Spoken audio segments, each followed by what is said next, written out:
Ini adalah bulan ke-6 kehamilanku. Aku menikmatinya. Setiap gerakan dari bayiku adalah kebahagiaan untukku. Orang di kantor sudah banyak yang tahu. Tapi alhamdulillah mereka tidak menjati aku. Bahkan para karyawati perempuan yang sudah menikah dan berpengalaman punya anak, mereka pada saring ke aku. Aku juga ikut grup senam hamil. Kupikir tadinya kehamilan ini adalah awal dari penderitaan hidupku. Bercerai, hamil dan punya anak. Membayangkan saja aku tak mampu. Saat itu di benakku hanya satu. Anak ini harus. Ternyata bayanganku salah besar. Anak ini bukanlah kesalahan. Dia hadir saat takdir mengharuskan aku berpisah dengan Mas Niki. Aku harus kuat demi buah hatiku. Semua ini berkat dukungan Juna, sahabat sejatiku. Juna tak pernah sedetik pun meninggalkan aku saat aku berada di titik rendah dalam hidupku. Dikhianati, difitnah, dibenci mertua, tak ada kawan. Juna selalu ada di sampingku. Bahkan sekarang ini Juna bertingkah seperti seorang calon papa buat anakku. Setiap hari menelpon, bertanya bagaimana keadaanku dan dedek di perutku. Semua kebutuhan ibu hamil dia sediakan. Sampai-sampai dia browsing setiap hari, mencari rekomendasi tentang ibu hamil. Kadang aku tertawa melihat tingkahnya. Juna sering memegang perutku dan mengobrol dengan dedek bayi di perutku. Dia bilang meskipun di perut, bayi juga harus diajak ngobrol. Biar nanti kalau sudah lahir, dia hafal suara mama dan papanya. Periksa ke dokter. Juna juga yang nganterin. Aku juga tak keberatan. Bila di buku periksa ditulis nama Juna sebagai suamiku. Daripada nggak punya suami, hihi. Fon, dedeknya bergerak. Mata Juna berbinar menatapku. Kepalaku mengangguk. Juna menempelkan telinganya di perutku. Halo, dedek bayi, katanya. Apaan sih? Tanganku menarik rambut Juna dan menjauhkan dari perutku. Juna terkekeh dan duduk bersandar di sampingku. Berapa lama lagi sih, Fon, keluarnya? Lama banget, tanyanya. Entar, 3 bulan lagi, jawabku tertawa. Juna udah gak sabar. Fon, gua boleh tanya gak? Tangan Juna meraih jemariku dan menggenggamnya. Aku melirik. Semenjak aku resmi bercerai dengan Mas Niki, aku semakin dekat dengan lelaki ini. Tanya aja, jawabku. Lo suka gak sama gua? Suka, jawabku cepat. Gimana gak suka? Dia baik banget.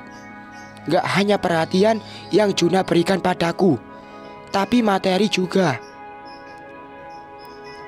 Cinta gak, Fon? Aku terdiam cukup lama. Cinta? Rasanya aku gak percaya lagi dengan cinta. Dulu aku menikah dengan Mas Niki, dasarnya cinta sama cinta. Tapi mana? Dia berkhianat. Percaya sama cinta itu sakit. Enggak, sahutku. Gua gak mau cinta doang, maunya yang setia. Hahaha. Juna tertawa kecil. Lelaki ini menyandarkan kepalanya di bahuku. Manja. Juna mempermainkan jemariku. Kalau gua melamar elu, mau nggak, Fon? Tanyanya tanpa melihatku. Aku tersenyum kecil. Pasti dia lagi main-main. Aku memang sudah lama mengenal Juna. Kami berteman akrab dan saling menyayangi dari kecil. Tapi aku tak pernah punya rasa dengan Juna. Aku hanya menganggapnya sahabat saja, tidak lebih. Rasaku dengan Juna berbeda dengan rasaku saat bersama Mas Niki. Lo ngomong apa? Aku menggerakkan bahuku, membuat kepala Juna ikut bergerak. Serius, Fon, gua mau nikahin elu. Aku menghela nafas, masih berpikir kalau Juna hanya bercanda. Jangan gua lah, ucapku lirih. Juna terlalu baik buatku. Aku ini janda, hamil pula. Rasanya tak pantas untuknya. Juna baik, ganteng, pinter, kaya. Dia bisa memilih perempuan manapun yang dia mau. Tapi bukan aku. Kenapa? Gua janda, gua hamil. Hidup gua berantakan. Gak pantas buat elu. Kataku jujur. Kalau itu gua udah tahu. Gak usah lo jelasin. Bibir Juna berucap. Jawab aja. Lo mau apa enggak? Jangan gitu dong. Maksa itu namanya. Gua butuh mikir. Ku tekuk mukaku. Juna menarik kepalanya dari bahuku. Dia duduk tegak di sebelahku. Jangan lama-lama mikirnya. Juna berdiri dan berjalan ke dapur. Dia mengambil buah apel dan pir, kemudian mengupasnya. Aku mengangguk sendiri. Setelah bercerai, sedetik pun tak pernah terlintas di pikiranku untuk menikah lagi. Bahkan sempat aku berpikir akan hidup berdua dengan anakku saja. Tapi aku gak boleh egois. Anakku butuh juga kasih sayang seorang papa. Tapi di mana papanya? Setelah mengantongi surat cerai dan memiliki Persada Enterprise, aku sudah tidak pernah lagi mendengar kabar tentang mantanku itu, Mas Niki. Seperti hilang ditelan bumi. Beberapa bulan yang lalu, Juna mengajakku melewati bekas rumah yang pernah aku tinggalin sama Mas Niki. Rumah itu tampak sepi dan kosong. Di depan pagarnya ada tulisan dalam pengawasan bank. Duh, kasihan banget Mas Niki. Juna berjalan ke arahku. Di tangannya ada sebuah piring berisi potongan buah-buahan segar. Makan buah, Fon, biar dedek bayi sehat. Juna menaruh sepiring buah itu di atas meja. Dia mencomot potongan pepir, kemudian mengunyahnya. Jun, gua mau ke Bandung. Kangen sama mama, papa, kataku.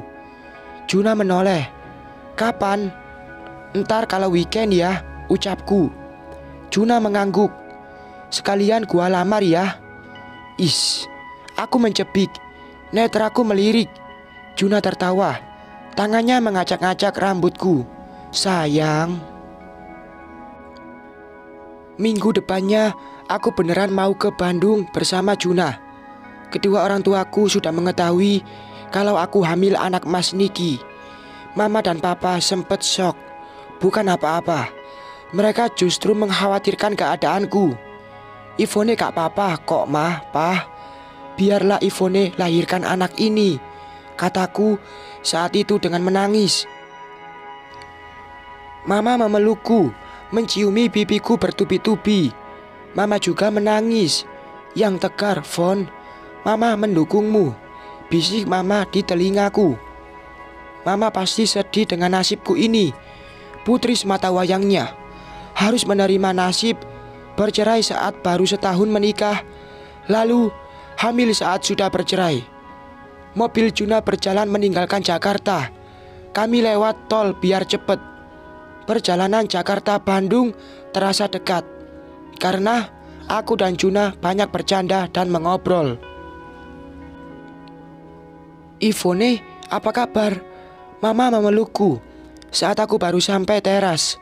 Baik, mah, sahutku tertawa. Ayo, masuk, ajak mamaku. Papa mana, mah? Ada, lagi mandi. Oh, sambil menunggu papa datang, kami mengobrol. Mama memegang perutku. Au, dedek bayinya nendang, seru mamaku. Juna tertawa. Bener kan, Fon? Bayinya bisa nendang. Juna berteriak. Mamaku mengangguk. Laki apa perempuan nih? Kok nendangnya kenceng? Tanya mama sambil tertawa.